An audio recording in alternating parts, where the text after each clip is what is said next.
c'est qu'il y a vraiment problème. Alors moi, ma question, ce sera sur les audits. On a suivi la conférence de presse, on a suivi tout ce qui a été dénoncé, on a un président. Quelle sera la suite quelle suite sera donnée à ces différents... Et ça, je ne peux pas vous dire. Les audits sont partis aux personnes intéressées. La suite, nous, on peut pas vous le dire. Je ne sais pas. Ce qui va se passer, ça, c'est... voilà. Ça dépendra de l'État, de la FIFA, de la CAF, des présidents de club. C'est eux les premiers intéressés. Donc, voilà. Oui. André? Concernant ces audits, maître, j'ai devant moi ici l'audit de l'inspection générale d'État sur la gestion 2002 à 2018. 16 ans de pillage. Ah ça, je ne peux pas vous dire, Moi, je l'ai et je sais que le CONOR là, je sais que le président de la République là, je sais que le ministère des Sports là, mais pourquoi est-ce que personne ne veut inventer les résultats de ces audits? Et vous-même, CONOR, il y a eu un audit que la FIFA vous avait commandé et dont les résultats vous ont été remis. Oui, mais nous les avons remis mais pourquoi vous les cachez? Non, on ne les cache pas, on a remis au club. Les premiers intéressés, ce sont les présidents, ce sont les clubs. C'est eux, les premiers, membres actifs. Donc c'est eux, ils sont au courant donc, de ces rapports. Donc, et le grand public n'a pas le droit de savoir. Non, puisque c'est quand même c'est privé, c'est la vie des gens. On ne peut pas exposer comme ça aux yeux de tout le monde. D'accord. C'est dangereux. Ok, merci. On va permettre à un téléspectateur de réagir. Je vais m'arrêter là. Je vais m'arrêter là. Bonjour à tous. Aujourd'hui, nous sommes donc le 2 mai 2022. Voilà. Déjà 2 mai, hein, voilà, ça va tellement vite. Et je reviens en fait sur la marmaille de la politique ivoirienne. Et là, en l'occurrence, c'est la marmaille au sein de la gestion de la Fédération ivoirienne de football, la FIF, comme on dit. Je reviens là-dessus. Pourquoi? Parce qu'en fait, il s'agit de la bonne gouvernance, il s'agit de la transparence. Vous voyez?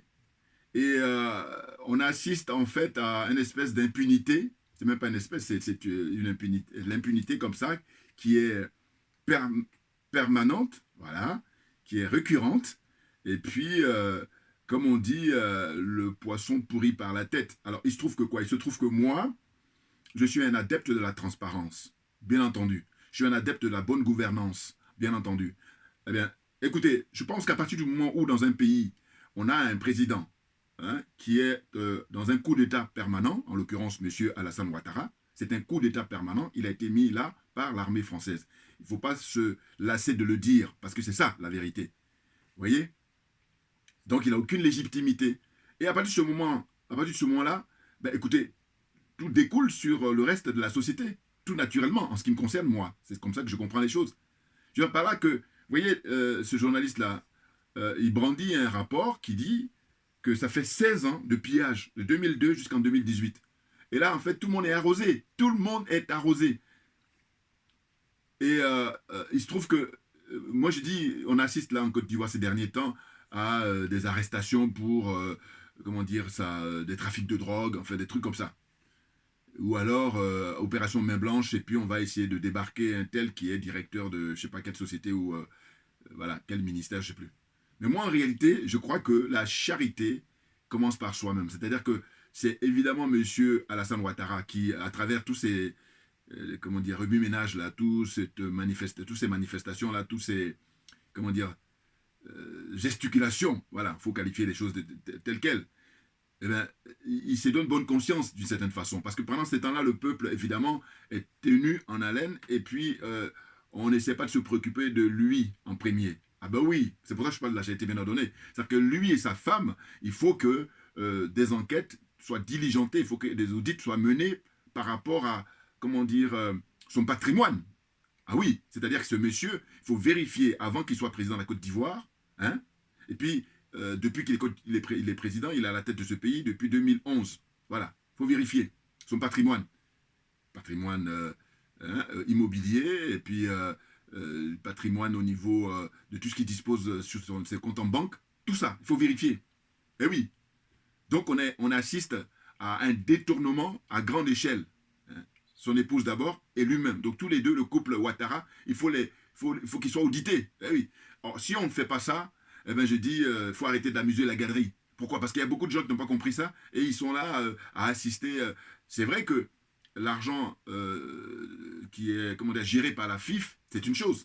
Mais en réalité, moi je m'intéresse aussi, et pour ne pas dire surtout, à l'argent qui est géré par M. Ouattara et qu'on sort. M. Ouattara et son entourage. Ah oui, c'est bien de cela dont il s'agit.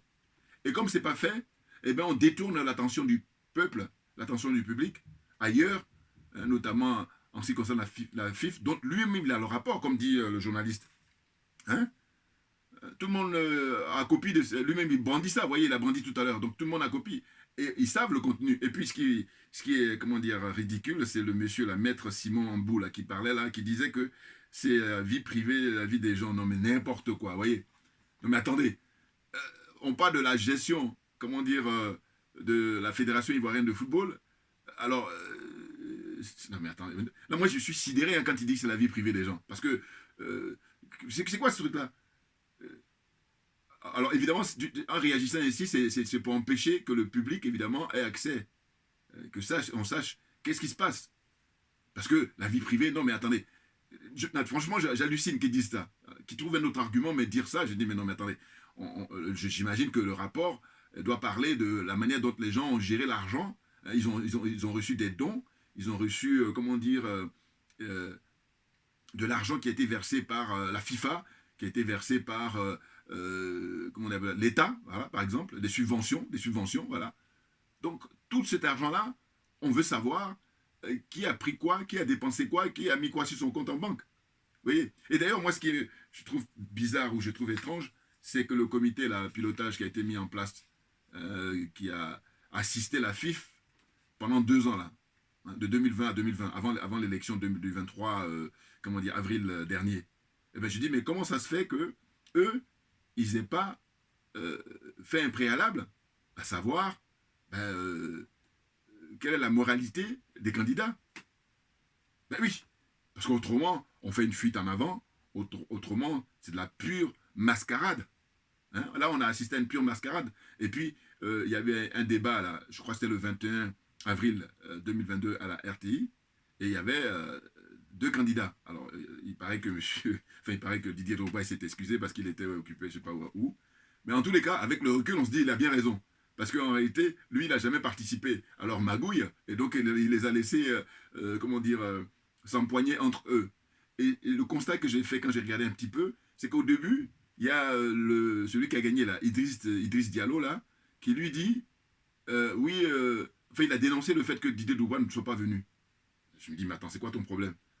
En réalité, vous êtes là. Et comme on dit souvent, ce sont les absents qui ont tort. Donc, quel est ton problème? Oh, je crois que moi, sa réaction, comme j'ai dit, j'adore l'analyse. Je me dis, en fait, son problème, c'est quoi? C'est que eux, ils savent ce qu'ils font. C'est-à-dire qu'ils savent que, finalement, Didier Drogba, il n'avait aucune chance. Aucune. Et que tout ce qu'ils sont en train de faire là, c'est juste pour la forme. C'est-à-dire que la décision était déjà tombée avant même que les gens aillent voter là, comment dire, le 23 avril dernier, à Yamoussoukro. Vous voyez, c'est la raison pour laquelle il était un peu déçu que Drogba ne soit pas là. Pourquoi? Parce que Drogba, s'il venait, eh ben lui, ça donne caution. Vous voyez, j'allais dire, si je fais un peu un parallèle, c'est un peu comme les élections présidentielles qui ont eu lieu, ou même qui ont lieu même dans toute l'Afrique, enfin en tout cas zone CFA, la zone des aliénés, des complexés, des corrompus. Voilà, je me présente. Djoubian, c'est mon surnom sur le net, et je suis accessoirement spécialiste de la France. Voilà. Hein? Et puis un panafricain très convaincu. Donc ce que je voulais dire, c'est que je crois que l'absence de Didier Drogba lors de ce débat-là, il est dérangé parce que, d'une certaine façon, ils n'ont pas la caution. Voilà. Parce que la présence de Drogba l'aurait rassuré, l'aurait conforté, puisque à partir du moment où tout est déjà ficelé, tout est déjà confisqué, tout est cadenassé, donc là, c'était de la pure forme. Là. Vous voyez. Et la preuve en est, lors du débat, à un moment donné, il y a l'autre sortant, hein, je crois que c'est Sidi Diallo, le sortant, hein, qui disait, à propos des 4 milliards qui ont disparu, et il disait, en fait, on est concernés tous, puisqu'on a participé à la gestion, hein, de près ou de loin. Et puis, quelle a été la réponse de celui qui a gagné finalement ces élections-là, qui est actuellement président de la Fédération ivoirienne de football depuis le 23 avril 2022? hein, monsieur Idriss Diallo. Monsieur Idriss Diallo, lui, la réaction qu'il a eue, c'était de dire je ne sais pas de quoi vous parlez. Voilà. Parce que le journaliste a un peu insisté. Il était un peu taquin, le journaliste. J'aimais bien, il était un peu taquin. Voilà. Et il disait les 4 milliards, là, ils sont où? Et il dit je ne sais pas de quoi vous parlez. Alors que si, il sait très bien de quoi il s'agit. Et là, il fait la langue de bois. Et en plus, j'aime bien quand après il dit oh, vous savez, la Côte d'Ivoire, c'est un pays de droit. Non, mais alors, quand on commence comme ça, il dit allez, là, ça y est. C'est signé. Ça veut dire que là, tu es parti pour faire de la marmaille. Non, mais attends. Limite, j'allais dire quand on est dans un pays de droit, il n'y a même pas besoin de le dire, parce qu'on le sait, on le constate. Hein, voilà, on est témoin. Alors, comme ce n'est pas le cas, donc tu as besoin de le dire. Hein, un peu comme, je ne sais pas, l'intellectuel nigérien qui a obtenu à l'époque le prix Nobel de littérature, là, Sonyanko, je ne sais plus son nom, là. Bon, il est du Nigeria, voilà, c'est lui qui avait dit le tigre, il proclame pas sa tigritude, voilà, il saisit sa proie et puis il la mange. Voilà, je fais un peu allusion à sa citation là. Voilà, ça me fait penser à ça. C'est-à-dire que j'ai dit tous les gens qui sont en Côte d'Ivoire, qui sont dans la marmaille, qui font de la politique, hein, là, on fait de la politique à une autre échelle, hein, à l'échelle de la Fédération ivoirienne de football. Hein. Mais en réalité, ils commencent à dire oui, la Côte d'Ivoire est un pays de droit. Non, mais n'importe quoi. Franchement, faut arrêter. Vous êtes dans la marmaille, vous êtes dans la magouille.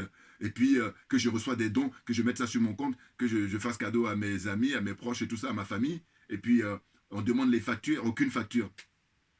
N'importe quoi. Et puis j'ai regardé aussi une interview de Tiemoko Assalé, là, le député de Tiasalé, qui est lui député, député maire. Parce que lui, alors évidemment, c'est un journaliste d'investigation connu en Côte d'Ivoire, avec son journal qui s'appelle L'éléphant debout, déchaîné, je crois, ouais, c'est l'éléphant déchaîné, qui fait un peu un clin d'œil au canard enchaîné. Bon, il a des liens avec eux, hein, bon. Parce qu'il a pour parrain aussi Edith, comment il s'appelle là, Edwy Plenel, voilà. Tout ça, c'est la marmaille française aussi, voilà. Ils sont tous ensemble. C'est incroyable, hein. Je vous dis, quand on fait un classement au niveau démocratique, la France arrive en tête avec ces pays-là, voilà. Hein, les pays de la zone des aliénés, la zone des complexés, la zone des corrompus. Zone France CFA, là, la France arrive en tête. Mais une fois qu'on sort de là, la France est disqualifiée. Elle ne peut pas participer à une compétition démocratique pour les pays qui sont en Europe. Voilà, c'est pas possible, parce que les basiques n'y sont pas. Voilà. Donc c'est important. Donc c'est dit, Tiemoko, là, j'ai regardé son interview à propos de cette affaire-là, parce qu'il a été interpellé. Et lui, il dit en gros que finalement, tous les acteurs sont vivants. Il n'y en a que 1 ou 2 qui sont morts. Mais autrement, après, ils sont vivants. Si on fait des incriminations, on n'a qu'à leur demander. Non mais attends. En plus, ce qui me fait rire, c'est que lui-même, il dit, si on veut commencer à, comment dire, à vraiment fouiller, il va falloir ouvrir une deuxième prison. En l'occurrence, là, pour l'instant, il y a une seule prison importante en Côte d'Ivoire, qui est à Abidjan, la MACA, hein, la maison d'arrêt d'Abidjan. Eh bien, il dit qu'il faut ouvrir, dans la même interview, hein, il dit qu'il faut ouvrir une deuxième. Alors, donc, en fin de compte, tu vois, des gens qui disent, ils disent tout et son contraire. C'est ça, quand je lisais son interview, ça m'amusait. Je dis, mais non, vous êtes ridicule. Puis en plus, c'est lui qui a l'initiative, c'est le projet de loi, enfin, proposition de loi en tant que député, pour qu'on diminue l'âge pour participer à la compétition pour les élections de 2024, là, en Côte d'Ivoire, l'élection présidentielle. Vous voyez, c'est lui. Oh, quand on fouille aussi, on dit que lui, c'est un ancien militant de RDR. Donc voilà, autant dire que la marmaille, mais vraiment, dans toute sa splendeur, hein, dans toutes ses pratiques. Et puis aussi, il fait de la gesticulation, un opportuniste de première classe. Parce qu'au fond, j'ai dit quoi? J'ai dit, bon, il se vante d'être un journaliste d'investigation, monsieur Tiemoko Assalé, là. Mais même des investigations, dans ce cas-là, dans les dossiers concernant Mme Alassane Ouattara, Mme Dominique Folorou, Mme Ouattara, là, il faut fouiller ces trucs, ces affaires. Là, ce serait intéressant. Et puis après, elle, tu fous maintenant le dossier de M. Ouattara. Voilà, tu fais des investigations. Là, moi, j'aurais du respect pour toi. Autrement, je dis non, mais circule. Tu es un clown. Il faut te mettre un nez de clown sur le nez. Comme ça, ça va détendre l'atmosphère, puis on va pouvoir rigoler. N'importe quoi. C'est incroyable. Des opportunistes. Rien d'autre. Hein. Parce que moi, si tu veux essayer de dire que tu es, comment dire, pour la transparence, pour la bonne gouvernance, mais il faut balayer tout le monde, il faut arroser tout le monde. Et non pas, je choisis un camp là, et puis je suis là pour dire, voilà, n'importe quoi. Enfin bon, bref. Donc, en gros, j'ai pris quelques notes, bon, je vais lire ça rapidement, et puis je vais continuer mon commentaire. C'est de dire quoi? C'est de dire que, on nous dit, il y a à peu près plus de 4,5 milliards de francs qui sont dans la nature, de francs CFA, dans la nature, sur une période de 10 ans. Vous voyez? Donc, par exemple, lors de ces 2 dernières années, le football ivoirien était dirigé par le regretté Augustin Sidi Diallo, voilà, qui était, paraît-il, un proche de M. Gbagbo. Bon. En tout cas, ils se connaissaient bien, Gbagbo et puis Mme Simone Gbagbo. l'ancien président de la fédération qui s'appelait Augustin Sidi Diallo. Et dont son vice-président actuel, c'est celui qui a été battu là, Sori Diabaté. Voilà, donc il est sortant, président sortant, qui se présentait aussi. Ou qui se présentait, parce en tant que vice-président, il a pris la place au décès de l'autre. Bon. Donc il est arrivé, lui, finalement, sur la seconde, hein, lors des élections du 23 avril 2022. Voilà. C'est ça, Idriss Diallo. Bon. Mais ce qui est intéressant, c'est que lui, j'ai comme l'impression que il est ouvert à la discussion par rapport à 4 milliards, 4,5 milliards. Là. Mais l'autre, là, qui a gagné, monsieur, comment dire, celui qui a gagné, c'est qui déjà l'actuel président, là. Hein. Voilà. Alors, non, excusez-moi. Il y a Sidi... je m'y perds, moi, excusez-moi. Bon, je crois que c'est Idriss Diallo qui a gagné, hein, si je ne me trompe pas. Bon, et voilà, c'est ça. Idriss Diallo, là, c'est lui qui a gagné. Et lui, plutôt, c'est lui qui n'est pas très ouvert, qui avait dit lors du débat, quand ils étaient tous les deux, Sidi Diallo. Voilà, je pense que c'est Sidi Diallo qui a ouvert, excusez-moi, je m'y perds. Ils sont tous des Diallo, donc on s'y perd. Excusez-moi, voilà, vous allez le constater. D'une part, il y a Sidi Diallo. Non, c'est Sori Diabaté. Alors, toutes mes excuses, excusez-moi encore une fois, parce que bon, ces gens-là, je les découvre maintenant, voilà, pour ne rien vous cacher. Au départ, je ne m'occupe même pas de leur vie. Donc, voilà, on reprend. Le regretté Augustin Sidi Diallo, hein, lui, il est décédé. Père son âme, voilà, le pauvre monsieur. Ensuite, il a été remplacé par Sori Diabaté. Voilà, donc les deux là qui nous intéressent, c'est Sori Diabaté d'une part et Idriss Diallo d'autre part. Idriss Diallo, c'est lui qui a gagné, voilà. Et il se trouve que Idriss Diallo, là, voilà, c'est lui que je trouve pas très clair du tout. C'est lui qui, lors du débat, on lui pose la question sur les 4 milliards, 4,5 milliards, et il dit non, non, je ne sais pas de quoi vous parlez. Voilà. En fait, il refuse d'aborder le sujet. Donc, autant dire qu'il est mouillé jusqu'à un niveau que vous ne pouvez pas imaginer. Voilà. N'importe quoi. Donc, la FIFA a diligenté un audit au cabinet Ernst Young. Bon, paraît-il que c'est un cabinet qui est réputé, un cabinet d'audit. Donc, les auditeurs ont découvert un trou de plusieurs centaines de millions de francs CFA qui ont été payés à des fournisseurs sans présentation d'aucune facture. Aucune facture valable. Vous vous rendez compte? Les gars, ils disent qu'on est dans un pays de droit. Non, excusez-moi. Puis en plus, je vous dis ce qui me fait mal au cœur, c'est que ces gens-là, ils sont venus ici, enfin, soit en stage, soit même ils ont vécu toute leur formation universitaire, sortis après comme docteurs, soit ingénieurs, tout ça. Ils rentrent au pays et après, leur expérience ici n'a pas existé. Parce qu'ici, attention, quand tu dépenses... Bon, peut-être le problème de la France, c'est ça, hein, c'est que la France est disqualifiée, puisque et il se trouve que la France, c'est leur modèle. Donc, tout s'explique. Tout s'explique. Parce qu'autrement, en dehors de la France, si vous êtes en Angleterre, ça ne veut pas dire que ça n'existe pas, ça dit que c'est à une très, très moindre mesure. Parce que quand on t'arrête, on te met en prison et tu payes. Voilà, cash. Et non pas ici, en France, où j'y vis, je connais l'expérience, c'est que les mecs, on les chope pour des gros sous, et puis, si le mec, auparavant, il était directeur de cabinet, eh ben, on l'a chopé, il devient maintenant ministre. Autant dire que c'est ce que copient les pays africains de la zone CFA, les aliénés, les complexés, les corrompus, là. Vous voyez, donc c'est la même chose. C'est pour ça que, là, les enquêtes menées par les auditeurs de la FIFA, là, ils disent qu'ils ont retrouvé des centaines de millions de francs CFA qui ont été payés à des fournisseurs sans présentation d'aucune facture valable. Ce sont des millions qui ont été décaissés et qui n'ont jamais été justifiés. Voilà. N'importe quoi, pas de facture. Non, mais attendez.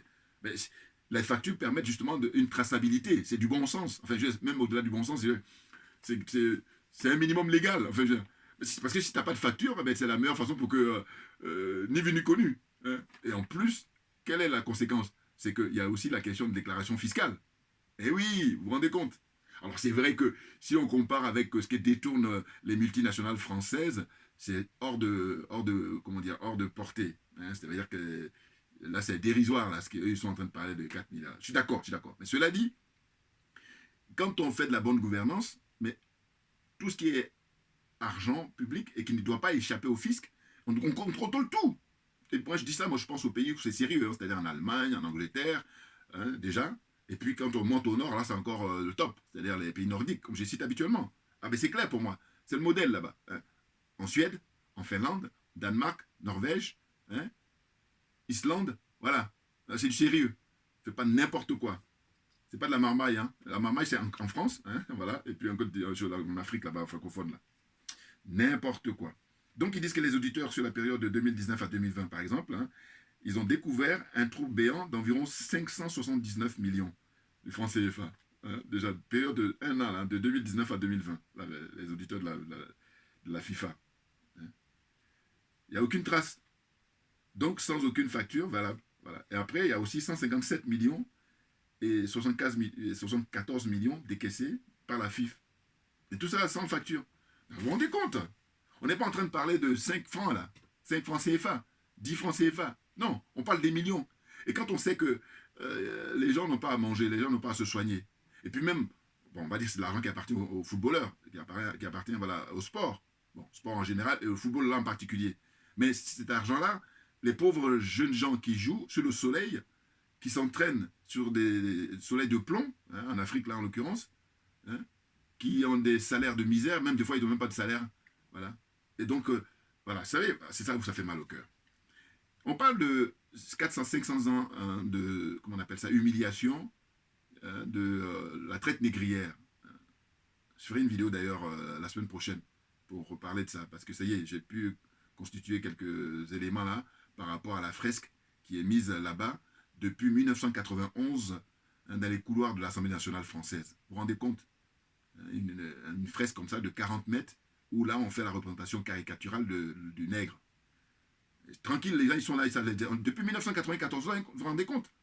1991 plutôt, excusez-moi. 1991 et on est en 2022. Rien n'échange. Ils ne sont pas dérangés. Il y a une pétition qui a été ouverte là. Ils sont après combien 4500 signatures, je crois. Il faut atteindre 5000. Mais n'importe quoi. Enfin bon, je reviendrai là-dessus. Je ferai une vidéo spéciale là-dessus. Pour la célébration là, de 10 mai là. Bon, je reviendrai. Mais tout ça pour dire quoi? Pour dire qu'en fait, l'agissement là de les Idriss Diallo, les Sori Diabaté là, leur agissement, hein, et puis aussi, il faut remonter aussi avec l'ancien président, là, il y a les anciens présidents de la fédération. Ils sont mouillés aussi, hein, parce qu'on dit c'est sur 10 ans. Donc vous comprenez?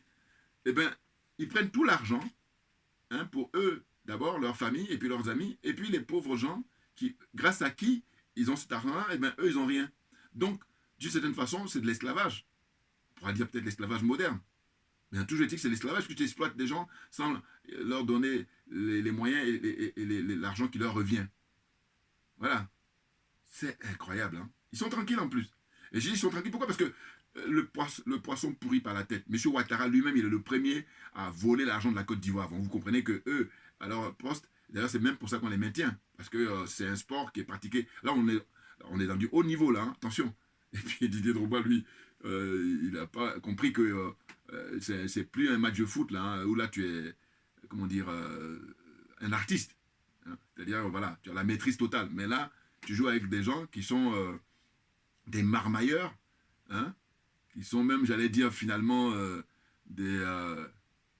comment dire ça? Non, mais c'est dingue, hein, je ne trouve même pas le qualificatif. Parce que c'est pas possible. Prendre l'argent qui appartient à tout le monde, à un collectif, et tu prends ça pour toi tout seul avec tes amis et ta famille. Moi, je te condamne, on te met en prison, on t'enferme, et puis tu rembourses d'abord tout, et il y a des dommages et intérêts. Ah, bah bien entendu, non, mais attendez. Justement, on assiste à c'est l'impunité permanente, M. Ouattara et sa femme, hein, Dominique Follerou, là, et puis qui perturbe tout le monde avec l'histoire de que je te donne des dons par là, et les gens, comme ils ne sont pas suffisamment informés, ils n'ont pas la conscience politique, eh bien, ils pensent qu'elle est gentille, alors que non, c'est de l'argent, c'est votre argent qu'on vous donne. Un peu comme la France fait vis-à-vis des pays africains. La France prend l'argent des pays africains, et puis elle leur donne sous la forme de prêts. Est-ce que tout le monde ne doit pas rentrer en psychiatrie, s'il vous plaît? Quand on ne sait pas, c'est différent. Mais quand on sait, les circonstances aggravantes, ce qui est le cas des gens qui ont fait des études, hein, avec des doctorats à ne pas en finir, des études de sciences politiques, des études d'économie, et tout ça. Et là, deux fois ils le savent, mais non, ils préfèrent se taire, et puis leur petit coin là, petite miette là qu'ils ont, et en échange, voilà, c'est pas grave. N'importe quoi. Des nazes. La suite. Pourquoi? Donc la question que j'ai posée, c'est ça. Pourquoi l'enquête de moralité de la FIFA n'a pas été diligentée et préalablement? Voilà. Bah oui, ça c'est du bon sens aussi. Bah oui. C'est-à-dire qu'au fond, une enquête de moralité qui permet à ce que, eh ben, pour se présenter là, comment dire, à la présidence, eh ben, qu'on n'ait rien à te reprocher. Or là, il y a des enquêtes qui sont sorties, il y a des audits qui ont été faits, et puis tout le monde le sait, hein, en tout cas la plupart, les gens avisés, et puis on ne dit rien. Donc on se moque du peuple, on méprise le peuple ivoirien. Là, en l'occurrence, hein, c'est clair. Ah bah oui. Non, parce qu'à un moment donné, quand le gars, là, ce monsieur-là, qui disait, oui, il est question de la vie privée des gens, je dis, mais de quelle vie privée?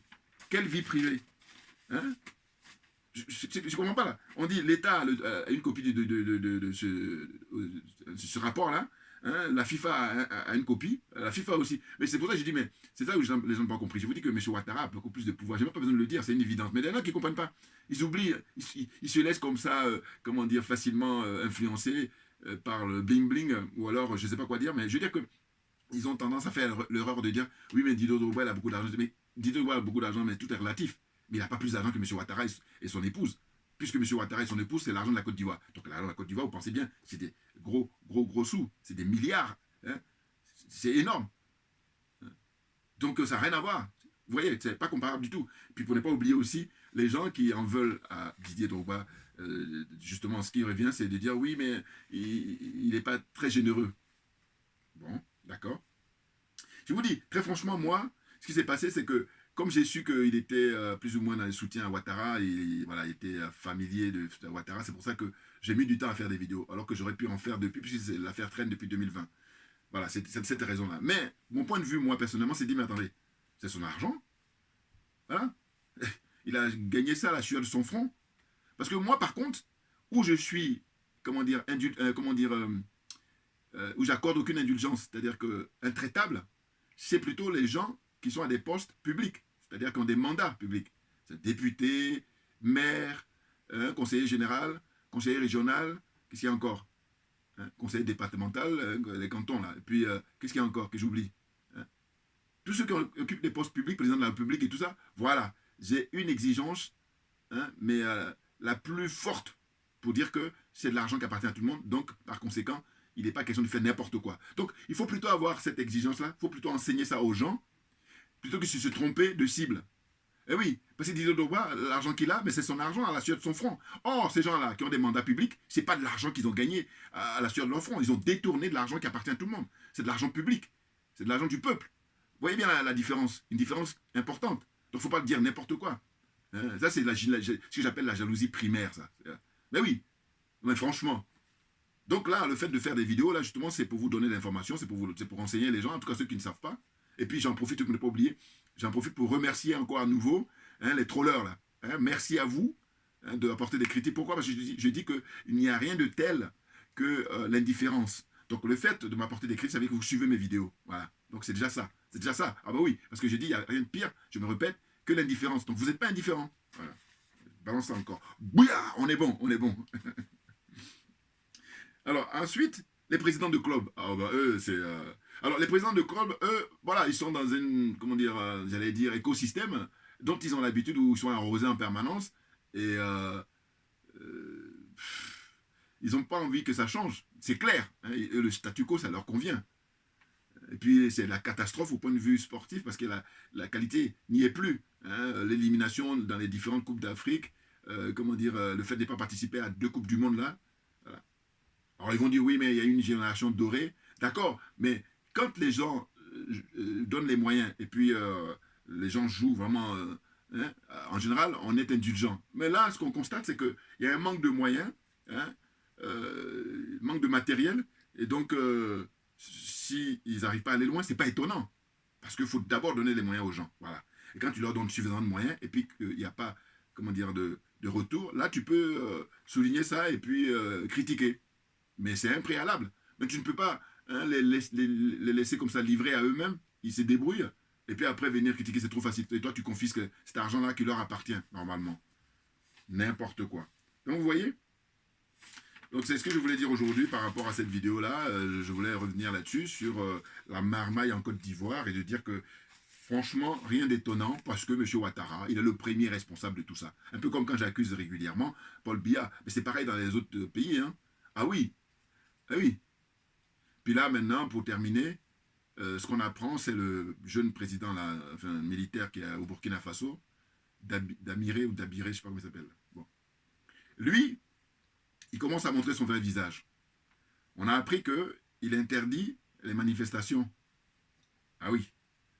Bon, c'est bien parce qu'il n'a pas mis du temps, parce qu'il aurait pu mettre du temps et tout. Non, là, il commence à se dévoiler, donc on va pouvoir l'attaquer là. Bon. Mais de quoi s'agit-il? Limite, on va dire qu'on n'est pas étonné, à vrai dire. On n'est pas étonné parce que c'est quelqu'un qui a été mis par les Français. Là, les choses sont claires maintenant, hein, pour moi. Ah oui, c'est du bon sens. Pourquoi? Parce que je dis, mais les gens qui sortent pour manifester, ils manifestent contre la France. Ils manifestent contre l'armée française. ils manifestent contre la France-Afrique, ils manifestent contre les dirigeants français. Ils ne manifestent pas contre celui qui est arrivé, là, le colonel avec ses camarades, hein, contre ceux qui sont au pouvoir au Burkina. Ce n'est pas eux qui les intéressent. Donc, si lui, en tant que nouveau président là, du Burkina Faso, qui a remplacé l'autre là, vendu, hein, c'est pas Ibeka, Ibeka c'est au Mali, mais Kaboré, là, voilà, de Burkina Faso, il a remplacé, mais ce sont les Français qui ont simplement écarté Kaboré et puis qui ont mis celui-là, en disant que Kaboré était maintenant, comment dire, hors jeu, hein, pour eux. Ce sont eux qui font le casting, hein. Voilà. Donc là, le nouveau président du Burkina Faso, là, il est en train de nous montrer son vrai visage, et on va s'y atteler. Bah oui, parce que, non mais attends, tu crois que quoi? Tu vas dégager, et pour de bon. Non, parce que, qu'est-ce que c'est que ça? On est dans le pays du capitaine, hein, Thomas Isidore Sankara. Et c'est pour ça que je vous dis que les Français sont rancuniers, parce que tout ce qu'ils font là, mais c'est de la rancune. Parce qu'au fond, ils prennent du plaisir à savoir que ils font ces trucs-là dans le pays de Sankara. Mais lui, dans sa tombe, comme on dit, s'est retourné dans sa tombe, mais c'est peu que de le dire. C'est incroyable. Non mais franchement, à interdire les manifestations. Si encore on dit que les manifestations, ils viennent te demander de partir, on peut comprendre. Mais là, ce n'est pas le cas. Ils viennent dire que voilà, on ne veut plus de la France. Et toi, tu dis non, vous n'avez pas le droit de manifester. Donc autant dire que tu es sous l'ordre de la France. Voilà, pas besoin d'aller faire une école primaire. Là, c'est très flagrant, là.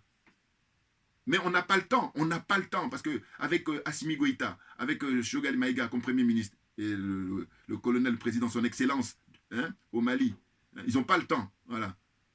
Les gens qui sont là pour continuer comme ça la servitude volontaire, alors qu'il est beaucoup plus jeune. Hein. Donc normalement, la logique voudrait que tu essaies de vivre avec ton temps. Tu essaies de vivre avec les gens du 21e siècle, j'allais dire. En plus, avec une chance historique, on a quelqu'un comme Vladimir Poutine qui est en train de faire le travail pour libérer les Africains. Là, on ne va pas la rater. Hein. Ah, sachez-le, on ne va pas le rater, cette chance-là. Ah ben oui. Non, mais des nazes comme ça. Franchement, il a été formé ici, hein, je crois, à la CNAM, c'est le centre des métiers, là. Hein. Il a sorti un bouquin pour expliquer, voilà, comment il faut lutter contre les djihadistes. Mais il a été vite récupéré. C'est évident, là. Donc, la jeunesse du Burkina, il ne faut pas vous laisser intimider. Vous ne lâchez rien parce que vous avez réussi à faire partir Blaise Compaoré au bout de 27 ans. Là, lui, il ne va pas attendre 27, il va pas attendre 27 ans. Hein. Il va partir le plus tôt possible. Parce que, attendez, on a une très belle occasion là. Il a son voisin du Mali hein, qui est en train de bien travailler. Donc, c'est facile. Comme je dis toujours, je dis, mais quand tu as quelqu'un qui travaille bien, qui est à côté de toi, c'est facile de copier. Oh là, les mecs, ils s'y refusent. Ils préfèrent rester, en fait, dans le vieux monde. Voilà. Le monde de l'OTAN, le monde du 20e siècle. Voilà. Ils préfèrent rester dedans. Nouveau président du Burkina Faso, là, Damiré, ou je ne sais pas comment il s'appelle, là.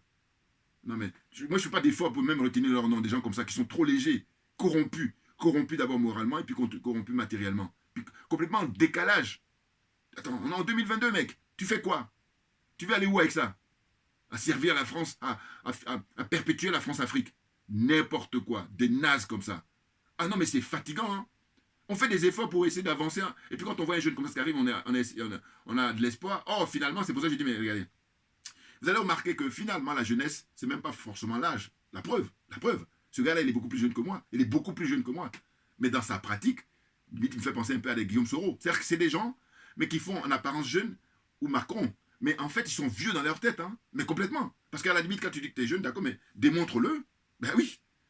Oui, parce qu'il y a la théorie et la pratique. Dans la pratique, ça donne quoi? Eh bien, cette façon de faire là, qui consiste à interdire les manifestations au Burkina Faso, hein, en avril 2022, mais j'ai dit, mais en fait, ce monsieur, il est franc-maçon, sans doute. Il faut aller vérifier. Et puis, il est partisan de la France-Afrique. Hein, entretenir la France-Afrique. Donc, le moment est venu de le dégager le plus tôt possible. Voilà. Plus de temps à perdre. N'importe quoi. Merci à vous tous pour votre attention. Hein, vous pouvez me retrouver sur les différents réseaux, c'est-à-dire YouTube d'abord, hein, Facebook, Twitter et ainsi de suite. Voilà. Merci à vous tous pour votre attention et puis à très bientôt. Merci bien. On ne lâche rien parce que c'est nous qui avons raison, tout naturellement. C'est clair.